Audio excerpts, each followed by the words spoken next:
Assalamualaikum warahmatullahi wabarakatuh. Alhamdulillah wassalatu wassalamu ala Rasulillah wa ala alihi wa sahbihi wa mawalah wala haula wala quwata illa billah. Rabbi shrahli sadri wa yassirli amri wahlul 'uqdatam min lisani yafqahu qawli. Subhanaka la ilma lana illa ma 'allamtana innaka antal alimul hakim. Amma ba'du. Alhamdulillah sahabat-sahabat Fatayat yang dirahmati oleh Allah, pada siang hari ini kita bisa kembali melanjutkan deres kita tentang kitab Safinatun Najah. Mudah-mudahan kita semua diberikan kemudahan oleh Allah di dalam belajar kitab ini. Sebelum kita memulai, mari kita bertawassul terlebih dahulu kepada musannif hadal kitab serta kepada guru-guru kita. Bismillahirrahmanirrahim. Al-Fatihah khususan ila Nabi Mustafa Muhammadin sallallahu alaihi wasallam. Sallallahu jamil anbiya wa sahabat wal qurab wa tabi'in wa tabi'in wa man tabi'um bi ihsanin ila yaumiddin. Summa khususan ila sultanil awliya Syekh Qadir Jilani wa Syekhana Muhammad Khalid bin Abdul Latif, wa khususan ila muallif hadzal kitab al-allamah Syekh Salim bin Sumar al-Hadrami, wa ila jami'i masyayikhina wa masyayikhim wa walidina wa walidihim wa liman ijtama'na hadha sababih usulim mufarin syai'un lillah lana wa lahumul fatihah. A'udzu billahi minasyaitonir rajim. Bismillahirrahmanirrahim. Alhamdulillahirabbil alamin arrahmanir rahim maliki yaumiddin. Iyyaka na'budu wa iyyaka nasta'in ihdinas siratal mustaqim siratal ladzina an'amta 'alaihim ghairil maghdubi 'alaihim waladdallin. Amin. Semua susun ila jami'i muassis Jam'iyah Nahdlatul Ulama wa muassis Fatayat Nahdlatul Ulama wa usulim mufarin syai'un lillah lana wa lahumul fatihah. A'udzu billahi minasyaitonir rajim. Bismillahirrahmanirrahim. Alhamdulillahirabbil alamin arrahmanir rahim maliki yaumiddin. Iyyaka na'budu wa iyyaka nasta'in ihdinas siratal mustaqim siratal ladzina an'amta 'alaihim ghairil maghdubi 'alaihim waladdallin. Amin. Baik sahabat-sahabat, kita mulai. Bismillahirrahmanirrahim. Qalal musannifu rahimahullahu ta'ala wa nafa'ana bihi wa bi'ulumihi fid dharain amin. Faslun, ikilah fasal. Alamatul bulughi utawi pira-pira tetengere baligh iku salasun ono telu. Nomor 1 tamamu khamsa asyarotah, yaiku sempurnane 15 apane sanatan taune, fiddakari ing dalem wong lanang, wal unsa lan wong wedok, wal ihtilamu lan ngipi metumani fiddakari ing dalem wong lanang, wal unsa lan wong wedok, litis aisinin krono umur 9 taun, wal haidulan head fil unsa ing dalem wong wedok, litis aisinina krono umur 9 taun. Sahabat-sahabat, setelah kemarin kita belajar tentang rukun-rukun Islam, ada 5 kemarin ya, mudah-mudahan masih ingat. Rukun Islam ada 5. Yang pertama membaca 2 kalimat syahadat, yang kedua mendirikan sholat, yang ketiga menunaikan zakat, yang keempat puasa di bulan Ramadan, kemudian yang kelima haji ke Baitullah bagi yang mampu. Kemudian kita juga belajar tentang rukun iman yang ada 6. Yang pertama kita beriman kepada Allah, kemudian kita beriman kepada malaikat-malaikatnya Allah, beriman kepada kitab-kitabnya Allah, beriman kepada utusan-utusannya Allah, beriman kepada hari akhir, beriman kepada qada dan qadarnya Allah, baik itu yang baik ataupun yang buruk. Kita kemarin juga belajar tentang arti kalimat tauhid la ilaha illallah. Artinya adalah la ma'budu bihaqqin fil wujud illallah. Mudah-mudahan teman-teman masih ingat semua ya. Sebelum kita lanjutkan ke fasal yang lebih dalam lagi, yang kemarin itu masih yang paling mudah. Kita lanjutkan ya. Kali ini faslun alamatul bulu.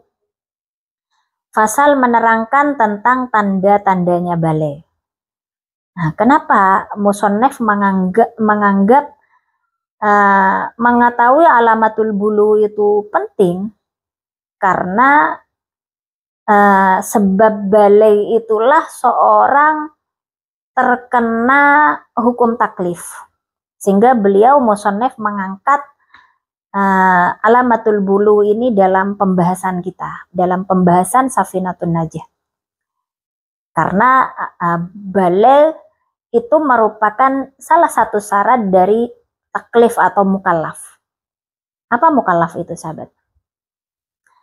Jadi mukallaf atau taklif adalah sebuah kondisi di mana ketika seorang itu dikatakan mukallaf, di mana ketika seorang itu sudah terkena hukum taklif, maka dia terbebani atau dibebani oleh beberapa hukum-hukum syariat. Jadi nanti ada beberapa syarat dari taklif atau syarat seorang dianggap mukallaf. Nah, kita bahas tanda-tanda mukallaf terlebih dahulu. Jadi taklif adalah atau mukallaf adalah kondisi di mana seseorang itu akan terbebani oleh beberapa hukum-hukum syara, beberapa kewajiban-kewajiban dalam syariat Islam ketika dia sudah dianggap sebagai orang mukallaf. Kemudian tanda-tandanya mukallaf itu sendiri adalah satu, akil. Akil artinya berakal.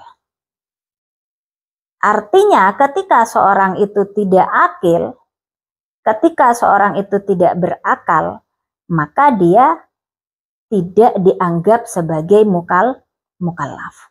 Contohnya siapa? Contohnya adalah orang gila, sahabat-sahabat.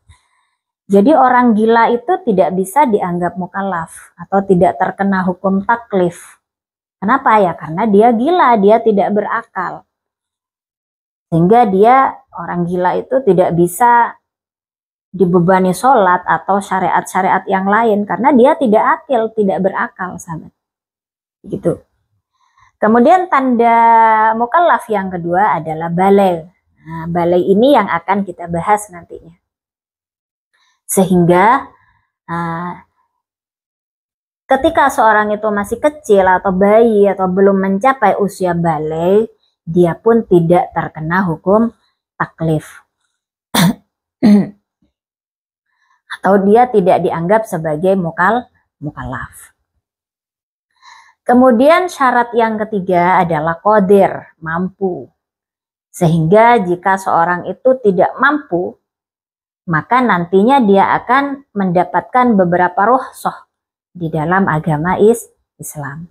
Allah berfirman, la yukallifullah, bismillahirrahmanirrahim, la yukallifullahu nafsan illa wus'aha. Contohnya seperti siapa, sahabat? Contohnya seperti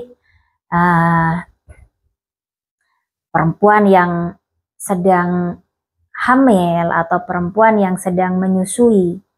Di saat bulan Ramadan seperti ini, dia terkena rukhsah, dia boleh ketika dia khawatir kepada kesehatan dirinya atau dia mengkhawatirkan kepada bayi yang sedang dia susui atau dia mengkhawatirkan bayi yang sedang dia kandung, maka nantinya dia akan mendapatkan rukhsah dalam agama. Itu, sahabat. Atau contoh lain, ketika seorang itu tidak bisa melakukan sholat dengan berdiri karena sakit atau karena dia tidak punya kaki misalnya, dia cacat misalnya, maka dia pun nanti mendapatkan rukhsah tidak melakukan sholat dengan berdiri karena dia tidak qadir, dia tidak mampu.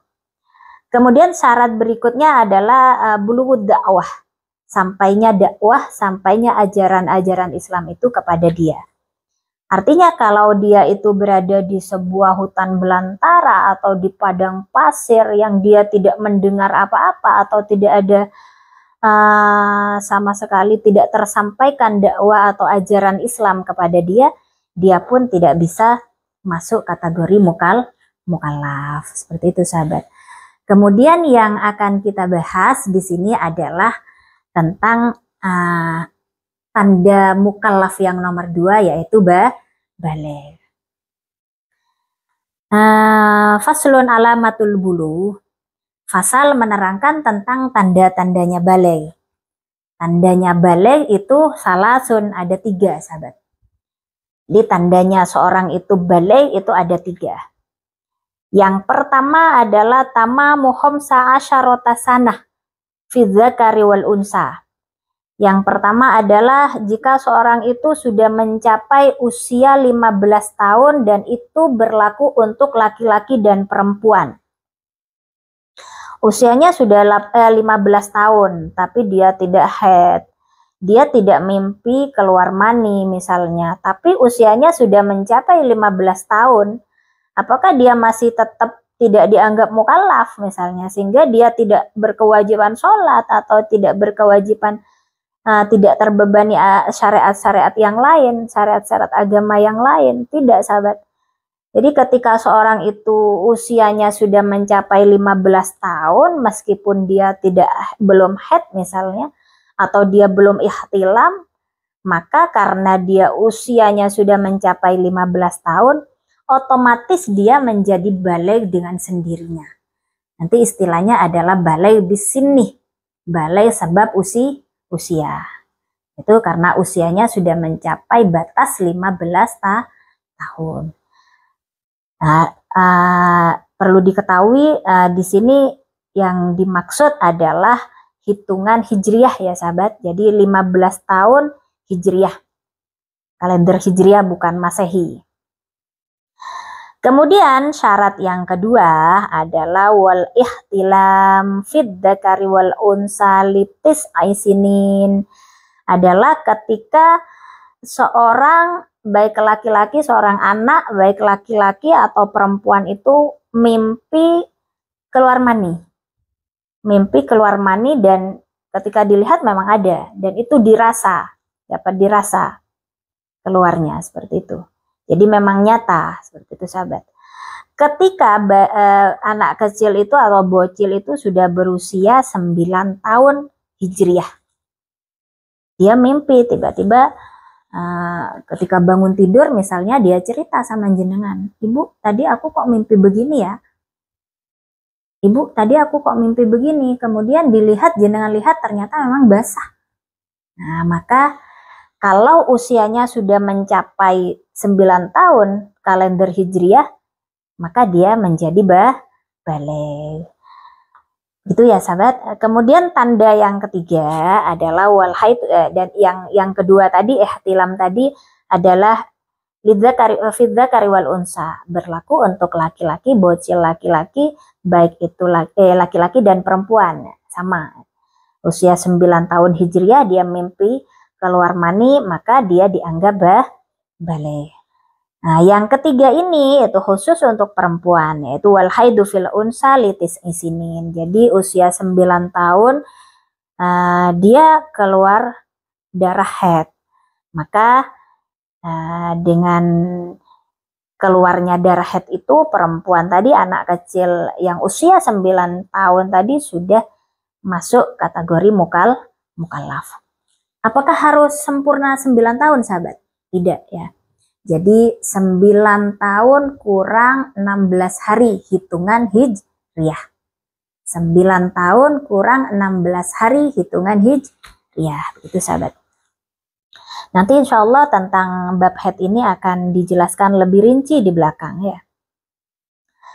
Kita lanjutkan sahabat tentang fasal berikutnya yaitu tentang istinja. Bismillahirrahmanirrahim. Faslun ikilah fasal syurutul istinja'i utawi piro-piro syarati istinja bil hajari nganggo watu iku sama niatun ono 8. Nomor 1 ayyakuna yanto ono apa istinja bisalah sati ahjarin kelawan telu piro-piro watu. Kelawan telu piro-piro watu wa ayyunakko lan yento den bersehaken opo al mahallu panggonane apa al mahallu panggonane, wa alla yajifah lan yento ora garing, yento ora garing apa an najasuh najis, wala yantakilah lan yento ora ngalih, yento ora ngalih, wala yatroah lan ora anyar teko, wala yantakilah lan yento ora ngalih apa najis, wala yatroah lan ora anyar teko alaihi ing atase najis apa akharuh najis kang liya, wala yujawizah lan orang ngelewati apa najis, orang ngelewati apa najis sofhatahu ing bokonge uwong, wa hasyafatahu lan hasyafai uwong, wala yusiba lan orang ngenani apa najis, lan orang ngenani hu ing najis gitu, apa maun banyu, wa antakuna lan yento ono apa al ahjaru piro-piro watu iku tahirotan watu kang suci. Jadi fasal berikutnya adalah faslun syurutul istinja bil hajar.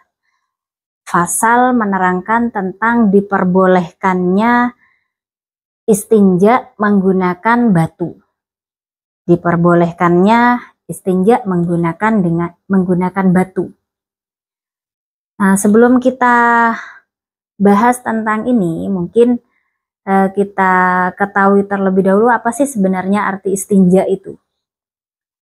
Jadi istinja itu kalau kata orang Indonesia istinja itu cebok ya, cebok. Nah, kalau bahasa Jawanya cewok, bahasa Maduranya akelah ya. Jadi istinja itu artinya ya cebok itu istinja. Itu sahabat. Kemudian menurut ulama fikih yang dimaksud dengan istinja adalah izalatul kharij an-najasih al-mulawwisih minal farjih anil farjih bima'in au hajarin au nahwi. Jadi istinja adalah proses menghilangkan benda yang keluar yang najis dan mengotori dari faraj, dihilangkan dari faraj, yang keluar dari faraj dan dihilangkan dari faraj. Kemudian nanti bisa menggunakan air ataupun batu ataupun sejenisnya. Itu. Jadi istinja adalah proses menghilangkan sesuatu yang keluar yang najis dan mengotori keluarnya dari faraj, dihilangkan dari faraj dengan menggunakan media air ataupun batu ataupun sebagainya. Itu arti dari istinja. Kemudian sahabat-sahabat, apakah kita ini boleh istinja dengan selain air? Jawabannya adalah boleh. Bahkan meskipun tidak dalam keadaan darurat pun, tidak sedang sakit atau tidak sedang bepergian misalnya, kita boleh beristinja, bersih tidak pakai air, tapi tentunya tetap nanti levelnya di bawah air. Jadi ada beberapa level istinja. Level istinja itu yang pertama adalah kita menggabungkan antara batu dengan air. Jadi pakai batu terlebih dahulu, kemudian disusul dengan air. Dan ini level tertinggi bagi istinja. Nah, yang seperti ini, istinja dengan penggabungan dua media itu tadi biasa dilakukan oleh orang-orang Kuba, orang-orang penduduk Kuba di sana. Sehingga mereka mendapatkan pujian dari Allah Subhanahu wa Ta'ala dan diabadikan di dalam Al-Quran. Allah Ta'ala berfirman, Bismillahirrahmanirrahim, fihi qaumun yuhibbuna ayyatatahharu wallahu yuhibbul mutatahhirin. Shadaqallahul adzim. Jadi karena perbuatan mereka yang sangat bersih itu, Allah Ta'ala pun memuji mereka. Jadi Allah Ta'ala berfirman di situ, yakni di penduduk Kuba itu, terdapat kaum yang sangat suka sekali bebersih. Nah, sangat menjaga kebersihan. Allah yuhibbul mutatahhirin. Maka ketahuilah sesungguhnya Allah adalah zat yang sangat suka kepada orang-orang yang menjaga kebersihan. Jadi misalnya nanti jenengan ingin mempraktekkan untuk menggabungkan dua metode tadi, pakai batu dulu kemudian disusul dengan air, monggo. Dan itu adalah level istinja yang paling utama, sahabat-sahabat. Setelah itu baru disusul dengan air, terakhir sendiri adalah dengan batu. Kemudian yang jadi pertanyaan, apakah ketika kita istinja dengan selain air itu harus menggunakan batu, sahabat? Jadi tidak, ya. Misalnya tidak ingin menggunakan air, jenengan boleh milih, boleh pakai batu atau aunahwi atau sebagainya. Dengan syarat itu adalah kullu jamid, kemudian tohir, kemudian qoli, kemudian ghairu muhtaram. Artinya adalah sesuatu yang selain air itu harus jamid. Jamid artinya keras, sahabat. Keras, kemudian tohir, sesuatu tadi juga harus suci. Kemudian qoli, sesuatu tadi juga harus bisa menghilangkan benda najisnya, bisa membersihkan benda najisnya. Kemudian ghairu muhtaram, yang keempat syaratnya adalah sesuatu tadi bukanlah sesuatu yang dianggap mulia. Jadi kita bahas dulu tentang ini, kullu jamid itu tadi. Jadi kalau jenengan ingin menggunakan media selain air, boleh asalkan itu keras. Kalau tidak keras, lembek, nah itu tidak boleh, sahabat. Contohnya kayak apa? Kayak tisu basah. Ini biasanya sering dipakai oleh ibu-ibu ketika membersihkan anaknya, ya, pempes, membersihkan, ganti pempes, ganti popok itu. Biasanya kita pakai tisu basah. Apakah itu bisa mensucikan, sahabat? Nggak bisa, ya. Bisanya hanya membersihkan tapi tidak suci hukumnya. Karena itu, kenapa? Karena nggak jamid, nggak keras. Jadi nanti pakainya harus pakai tisu yang kering, sahabat. Contohnya kemudian tohir, sesuatu tadi juga harus suci. Saya bahas tentang kullu jamid itu tadi. Jadi jamid nggak tohir, misalnya suatu itu keras tapi nggak suci. Contohnya apa? Contohnya adalah, maaf, kotoran misalnya, kotoran yang sudah kering. Itu kan keras. Lah karena itu tidak suci alias najis, maka kita tidak bisa menggunakan kotoran itu sebagai alat untuk beristinja. Gitu, sahabat. Jadi syaratnya harus jamid, keras, kemudian harus suci. Yang nomor 3 harus qoli, harus bisa membersihkan barang najisnya. Harus membersihkan area najisnya, area yang terkena najis, sahabat. Contohnya seperti apa? Ya batu itu tadi. Batu, atau kalau sekarang mungkin banyak yang pakai tisu, ya. Tisu itu, bisa nggak tisu itu membersihkan? Bisa, ya, sahabat, ya. Yang nggak bisa itu misalnya plastik. Plastik itu nggak bisa membersihkan. Saya kasih contoh, ini saya siapkan. Ini. Jadi misalnya ini di tangan kita ada kotoran, kemudian mau kita bersihkan sama tisu, seret, kira-kira bersih apa enggak? Bersih.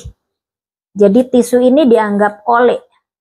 Qoli alias bisa membersihkan benda atau kotoran yang menempel di kemaluan. Nah, itu ya. Nah, seperti ini. Bisa kan bersihkan, ya? Nah, berbeda dengan kalau plastik seperti ya, misalnya. Nah, ini saya siapkan plastik. Misalnya di sini ada kotoran, kemudian kita bersihkan pakai plastik. Apa bisa bersih, sahabat? Tidak bisa. Jadi tisu ini tidak plastik ini tidak dianggap kolek, tidak bisa membersihkan. Jadi plastik tidak bisa dipakai untuk istinja.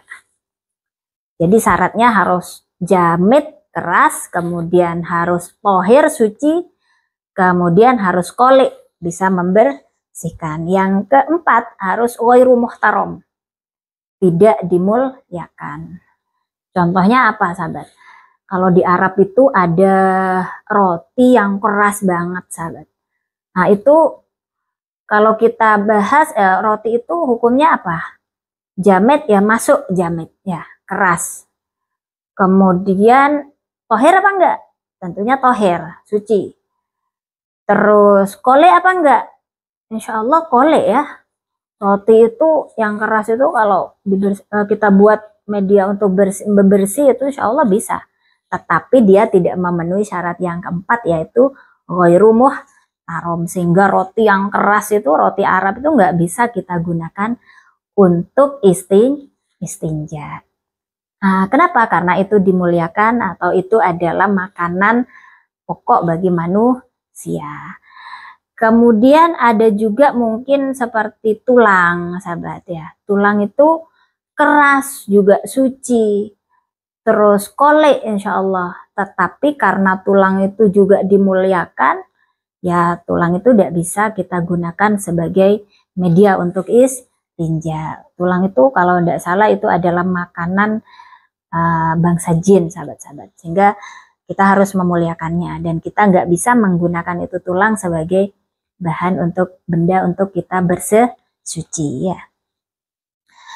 Kemudian sahabat-sahabat ada beberapa syarat kita diperbolehkannya istinja menggunakan batu. Seperti dalam kitab, yang pertama adalah syurutul istinja bil hajar. Syarat istinja menggunakan batu itu ada 8. Yang pertama adalah ayyakuna bisalah sati ahjarin. Jadi kita harus memakai 3 batu, sahabat. Nggak cukup 1 kali. Jadi harus pakai 3 batu. Batu pertama kita hilangkan, seret. Kita ambil lagi batu kedua, kita hilangkan lagi, seret. Kita ambil lagi batu ketiga, kita hilangkan lagi, seret. Misal dalam 3 kali usapan ini belum bersih, maka kita harus ambil batu yang keempat. Kita hilangkan lagi. Ternyata belum bersih juga di batu yang keempat. Ya kita ambil lagi, kita tambah lagi sampai bersih. Nah, begitu sahabat. Dan disunahkan nanti jenengan mengakhiri dengan hitungan ganjil. Misalnya di hitungan genap tadi sudah bersih, hitungan genap misalnya 4 itu sudah bersih, tetapi udah bersih ya.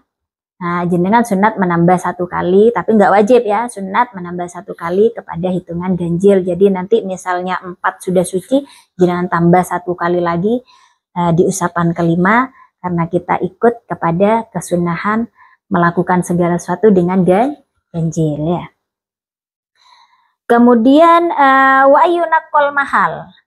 Benda tadi yang kita pakai untuk istinja itu wa ayunaqol mahal, bisa membersihkan medianya, bisa membersihkan farajnya, bisa membersihkan dubur kita. Jadi batu itu bisa membersih, ketika kita pakai istinja bisa membersihkan kepada dubur yang kena najis, kepada faraj yang kena najis, seperti itu sahabat ya. Kemudian wa alla yajifan najasuh.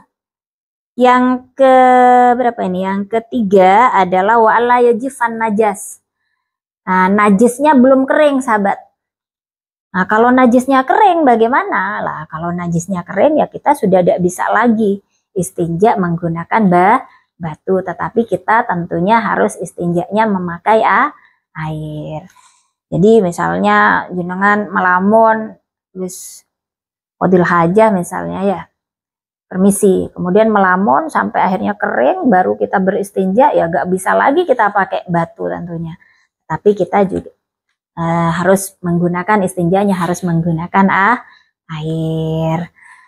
Kemudian Wala yantaqiluh, najisnya itu tidak berpindah. Najisnya nggak berpindah.